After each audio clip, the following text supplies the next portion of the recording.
Hey, it's Davvy Divine here. Just popping in to say hey to you. Just left work and wanted to share an encouraging word with you. Simple as that. Before we begin, if you do enjoy what you hear, in a few moments, like the video and share it. Also, please subscribe to the channel if you want to get more. There's lots to come. So I encourage you to do that. Visit the description box for links. Okay, here we go. My encouraging word for you today is to never allow your overgiving to block your blessing, because that's what it does. Overgiving will block your blessing. Ask me, how do I know? So if you're the type of personality who likes to give, whether it's give people a ride, loan money, when I say give people a ride, I mean just often, regularly. They don't have to worry about anything, buying you lunch or gas. They know exactly who to call when they need a freebie. Whether it's helping them move often or being the one always to like make the food or make most of the food, or being the one always to call for a listening ear, for hours or most days or any day, or just kind of breaking you out of your routine, off your schedule, not having much personal time for yourself. Whether it's, family, an ex, kids, children, perhaps even a father or mother, a best friend, a boss. You're just giving extra time at work, or they know that they can rely on you late hours or weekends, and you want to say no, but you have this fear of not being validated, not being loved, or fearing of rejection and not being accepted fully, right? So, hey, sorry, I'm trying to get this camera angle right. Here we go. I think that'll work for a while. Realize that you're not alone. It's very common,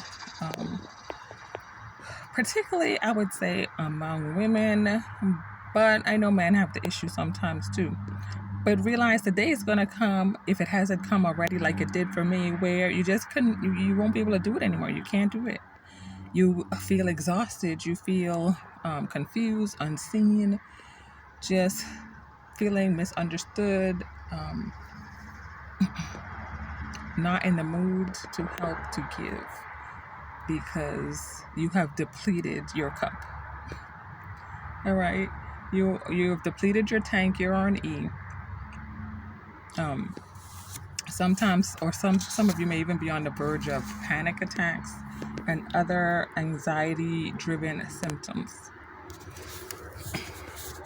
And that's how you know when you need some personal care, personal time for yourself. Just I don't want to say self-indulgence, but you need to practice giving more to yourself. Time, love, energy, compassion. All right? When this happened to me, I woke up when I realized that what I was giving was not being reciprocated. I couldn't call for advice or a listening ear when I needed it at any time of day, or for a certain, for hours, or hardly even minutes, or when it was time for me to move, when I needed someone to care for me when I was not feeling well or sick or feeling ill. So what I decided to do was pull back a little bit, pull back my energy a little bit, my resources a little bit. Of course, energy is also part of my resources. And an interesting thing happened. The people who were pulling from me, or that was pouring excessively into, also started to pull back a little bit and pull back. But some of them, what I realized, also completely vanished. They're like, oh, I'm out. They didn't literally say the words, but their actions were clear, and you're like, where did they go? Some people don't want to answer the phone because you're not always there for them like you once were. Or some people don't have the time of day, are suddenly busy, right? Because they can't siphon from you, but then now you're asking a little bit back in return. You're requiring, for yourself. You're putting yourself in the equation, basically. Um, Something just happened that I don't want to address at this time. So, so yeah, that was basically a reality check for me. So when people started to vanish and I start pulling back my resources and they pull back, what happened was miraculous in my opinion. What actually happened was I started to get clarity, more clarity in my life. My intuition started to sharpen. It started to become more attuned as to things I enjoyed, the types of people I wanted to be around. I became more attuned to like tastes and food that I prefer, and sounds I like to listen to, and thoughts that I like to think. Like everything starts to resurface in me and become. It's sort of like the fog started to lift, right? Particularly over my vision for myself, my vision and purpose for my life. The clouds started to, how would I say, clear away, and it was an awesome feeling, and I do recommend it. Clearing out the clutter. And so, like I said, the fog started to lift, the clouds started to clear away. And then I realized that what really mattered to me didn't really matter to other people. The people who I was giving into, being there for, when it all like started to filter out and settle, I realized that what mattered to me didn't really matter to these people. And some of these people were family. And one of the things that actually mattered to me is family. So I found out real fast that doesn't really matter to them as much either. Family is not like one of their values, and it happened to be one of mine, a big one. I just love family reunions, get-togethers, game nights and movie nights with family. Even if friends are invited as well, but it's something about that blood, especially if you have that like favorite aunt or favorite cousin or uncle or something like that. Like it is such a yummy time for me. That's just me. That's what I like. But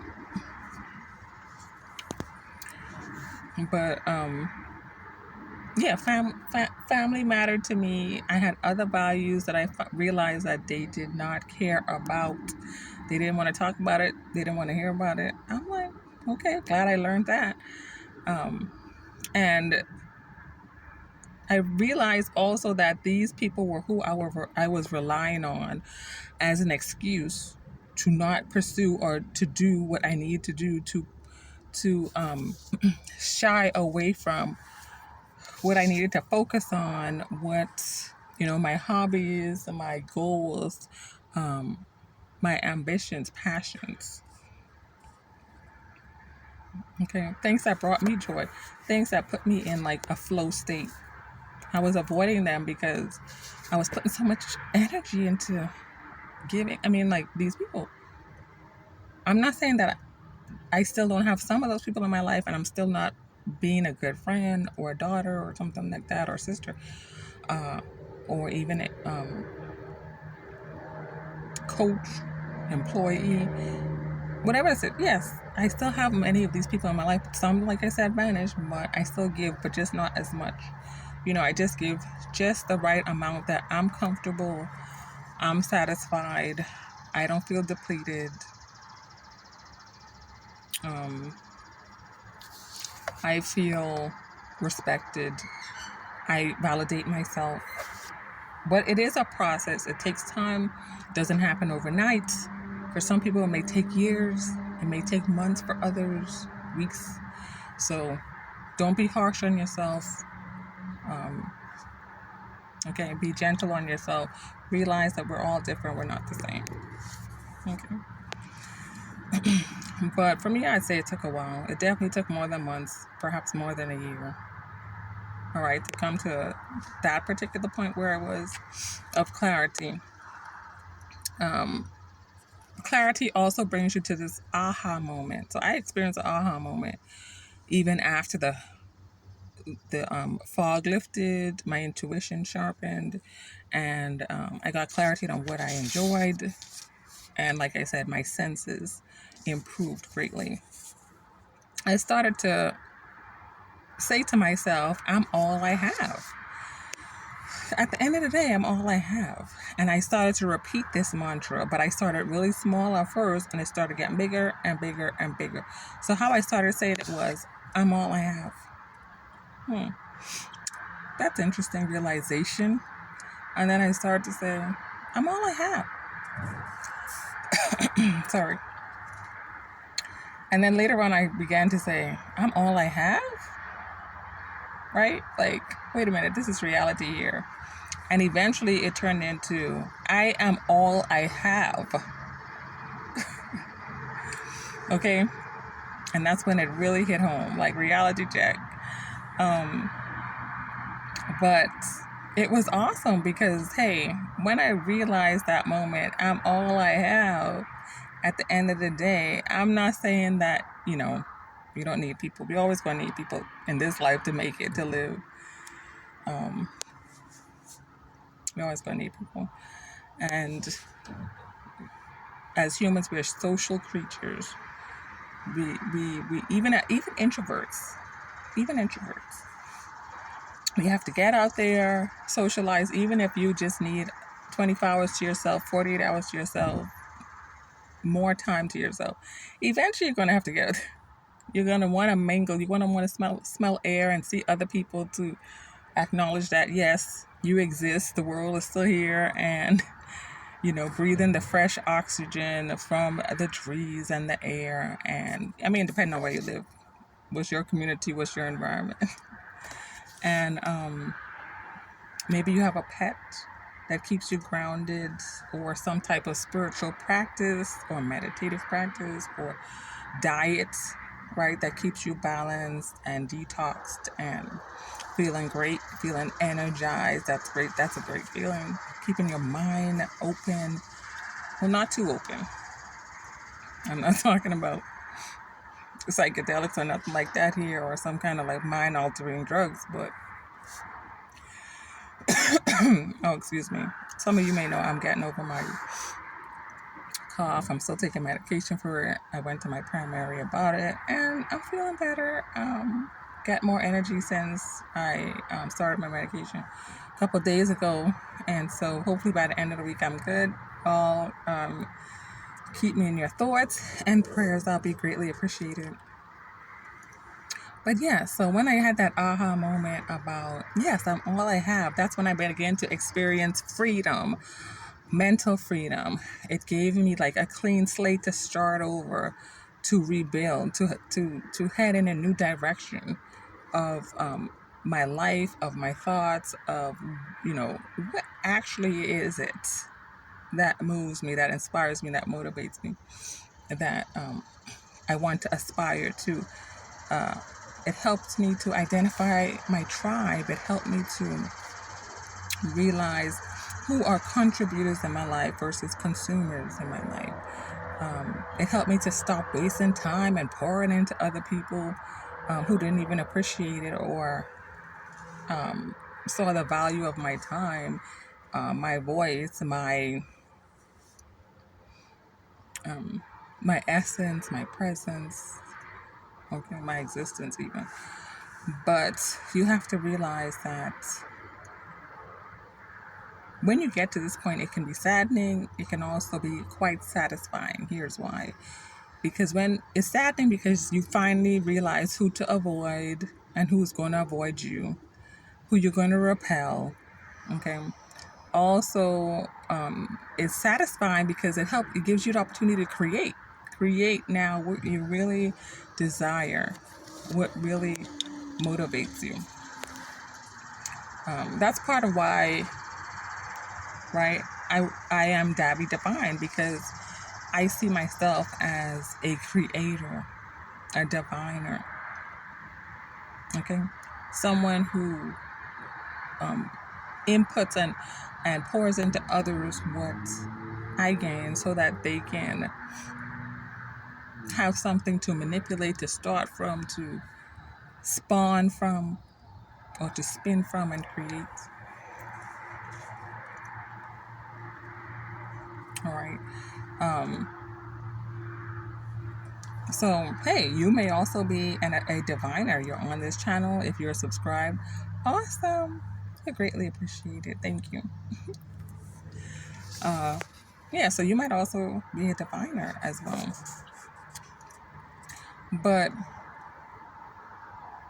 for many of you like me, you may realize that spending time alone, appreciating your alone time, can be your greatest um, way to discover the true you. Your aloneness can be the gateway to your greatness. All right. So instead of going on and on further or too deep into that, that's basically what I wanted to share today. Hopefully it helped you a lot. Thanks for watching. Like, share. You know what to do. Excuse me. And subscribe. Till the next one, I want to say visit the description area. Support this channel. Whether, like I said, subscribing, or if you want to donate to the channel, you can do that as well in the description area. All right, till the next time. Toodles.